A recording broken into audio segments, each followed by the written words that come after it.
Hey y'all, it's Dr. Know-It-All coming to you from El Segundo, California, Anytime Fitness.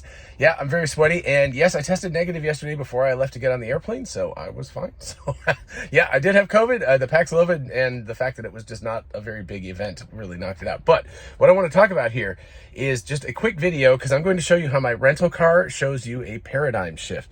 So here is... right here, I'm going to put my finger over the VIN, but see that 88,230 miles, excuse me, on this Model 3. So that is 88,000 miles plus on the car. Interestingly enough, last night when we rented it, I mean, the car looks brand new. There's nothing wrong with it, but I noticed when I put my hand on the steering wheel, you know how when you drive for a long time, it just becomes a little bit, I don't know, it just feels used, right? There's kind of a more tackiness to it or something like that that doesn't exist when the car is brand new. And I can tell the difference between our Model Y, which has like 51,000 miles on it, and our Model 3, which is brand new. The steering wheel just feels a little different. It's just kind of tacky.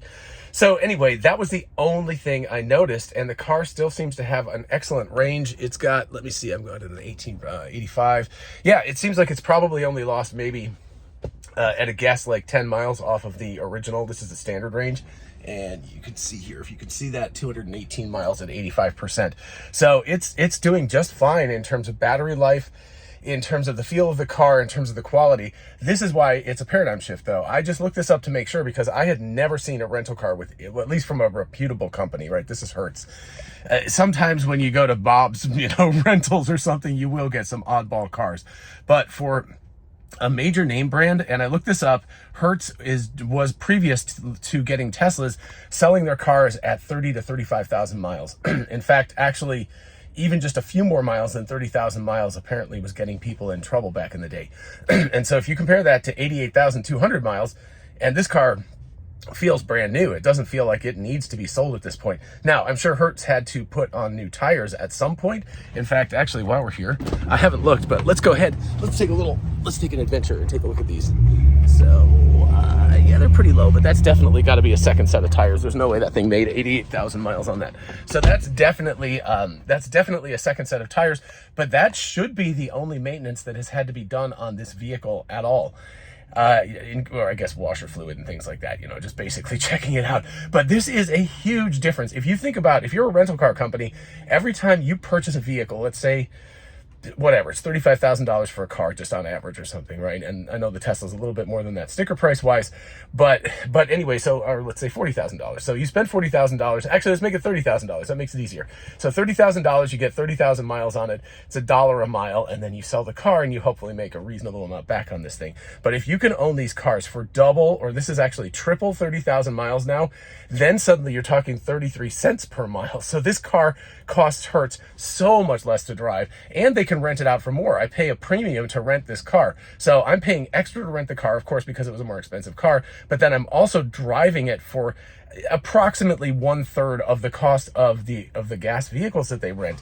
So that means that they are making a massive profit on these cars. Forget about the sticker price and all of that kind of stuff. It doesn't really matter at this point what they pay for these cars. Retail is fine, because if they can keep these for 100,000 miles or 150,000 miles or 200,000 miles for these cars before they have to sell them, that means that they can make huge amounts of profit, because the beginning part is where you're paying off the cost of the vehicle.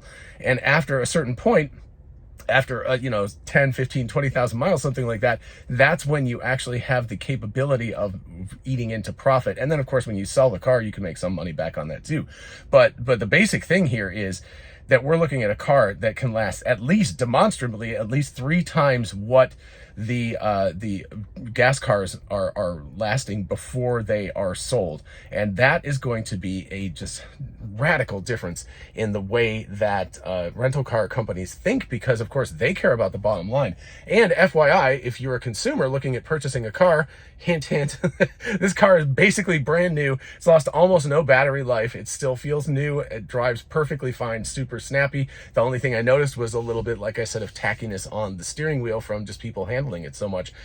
This car is going to last a long time, and even if you bought it from Hertz at 100,000 miles, you would still be getting a really, really good deal out of the car. So anyway, I just making a note of that I think that this is something that I don't know that other people have talked about, but if you can get a rental car that lasts 3+ times as much as your other rental cars, and at the same time you can charge a premium for it, you're talking about some serious business here. So I expect that Hertz has discovered that this is a fantastic play, and that they are going to want to continue to purchase EVs, and in particular Teslas, for the foreseeable future. So, you know, if there's extra stock ever on Tesla's part, I'm sure that rental car companies will be happy to purchase that from them.